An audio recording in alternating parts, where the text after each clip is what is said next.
दोस्तों हमारे चैनल पाक विज़ टीवी को सब्सक्राइब फरमाएं, शेयर फरमाएं और लाइक फरमाएं। शुक्रिया। बिस्मिल्लाहिर्रहमानिर्रहीम। अल्हम्दुलिल्लाहि रब्बिल आलमीन वस्सलातु वस्सलामु अला रसूलिहिल करीम। अम्मा बाद। पाक विज़ टीवी मोहम्मद मनशा। अस्सलामु अलैकुम जनाब। आपने ये सुन ही लिया होगा मीडिया में कि पाकिस्तान के सबसे बड़े अदालती उहदेदार ने काजी उल कुज़ा ने क्या फरमाया हुकूमती कारकर्दगी ये जो कोरोना वायरस के रिस्पांस के सिलसिले में।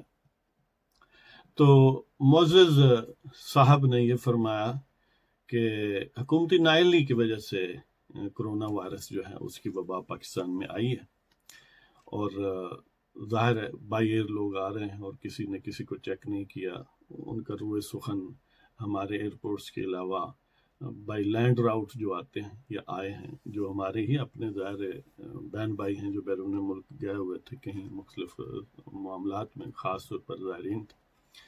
तो उनका कहना ये था कि हुकूमत की नाअहली और इन टाइम रिस्पांस न होने की वजह से मुल्क में ये वबा फैली है।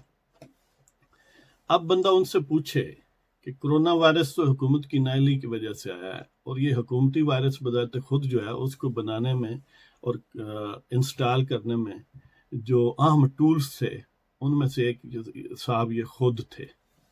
जी, जब हुकूमतों को डिस्टेबलाइज किया जाए, एक गैर फितरी अंदाज से हुकूमतों को बदला जाए और पाकिस्तान के 22 करोड़ लोगों का राय दहिंदगी जो है वो ठगों के साथ मिलकर यानी एक गठजोड़ करके उसको सबोटाश किया जाए, फ्रस्ट्रेट किया जाए, अवाम को उनका हक राय दहिंदगी न दिया जाए, तो उसका नतीजा गैर मुस्तहकम और नालायक हुकूमतें होती हैं। और गैर मुस्तहकम और नालायक हुकूमतें ज़ाहिर है हर गुजरते दिन के साथ मुल्क को सानहात से दो चार करती हैं, मुल्क को कमज़ोर करती हैं, मुल्क की मईशत का सत्यानाश हो जाता है और नतीजा यही फिर निकलता है कि कोरोना के लिए भी मिन्नत तरला करना पड़ता है कि कहीं से कुछ 10 रुपए ही मिल जाएं। हमारे वज़ीर आज़म ने नज़र रखी हुई है, वो लेक्चर सुबह शाम आजकल वो उन्हें इस चीज़ से गर्ज नहीं है कि कोरोना पर कोई इकदाम करें और पाकिस्तान में फैलने से रोकें। उनकी नज़र ये है कि उन्होंने बाकायदा कमेटियां बनाई हैं कि नज़र रखें कहीं से कोई रुपया 10 मिलते हों कर्जे पर, कोई डोनेशन, कोई कुछ ना।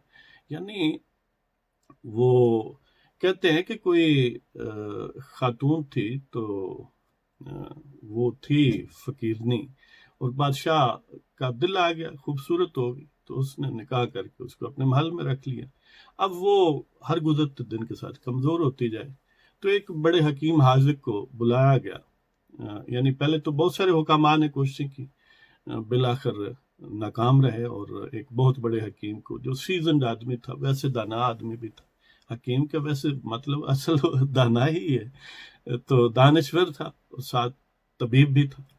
तो उसको बुलाया गया तो उसने कहा कि बादशाह सलामत मैं कोशिश करता हूँ लेकिन मुझे एक यानी एक काम है, एक प्रोसेस है जिसको आपको एक्सेप्ट करना होगा और वो ये है कि एक अलहदा महल में मलका को रख दें, वहाँ पर वो रहना शुरू कर दे, गोया क्वारंटीन हो जाए और मैं किसी तरीके से उस पर नज़र रखूं कि वो क्या करती है और मैं यानी एक अमल करना चाहता हूँ। तो उन्होंने कहा ठीक है।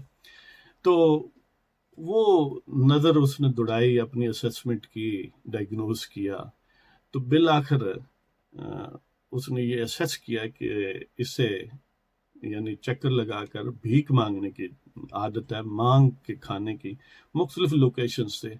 ये जो महल वाले एक ही जगह पका के बहुत ज़बरदस्त किस्म का खाने देते हैं उसके मिजाज के मुताबिक नहीं। तो उसने महल में मुख्तलिफ जगहों पर टुकड़े, कहीं रोटी आधी रख दी, कहीं पूरी रख दी, कहीं किसी और खाने वाली चीज़ का टुकड़ा रख दिया और ज़ाहिर है मलका को इस चीज़ का एहसास नहीं था कि उसे ऑब्जर्व किया जा रहा है। तो वो फिरती फिराती कभी इस जगह से रोटी का टुकड़ा लेती, कभी वहाँ से लेती, कभी कहीं से कोई सब्जी ले लेती, कहीं से कोई सालन ले लेती। तो जब उसने ये तरीक़ेकार को 2-3 महीने अपनाया तो मलका बिल्कुल पहले की तरह हशाश बशाश खूबसूरत हो गई।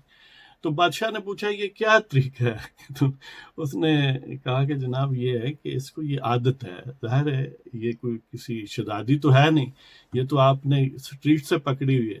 تو یہ صاحب جو ہیں کیونکہ انہیں یہ بکاری ہیں بنیادی طور پر، یہ بنیادی طور پر پیراسائٹ ہے معاشرے پر، اور یہ ان کی زندگی کا سٹائل ہی یہ رہا ہے کہ کسی کی جیب پہ گزر اور کسی کی زوجہ پہ نظر. تو اب ظاہر ہے وہ ہر کام سے یعنی کوئی بھی صورتحال بے شک سانحہ ہو، اس سے صدقات، خیرات، زکوٰۃ اسی پر نظر رکھتے ہیں، کہیں سے کوئی پیسے مل جائیں، فری منی مل جائے.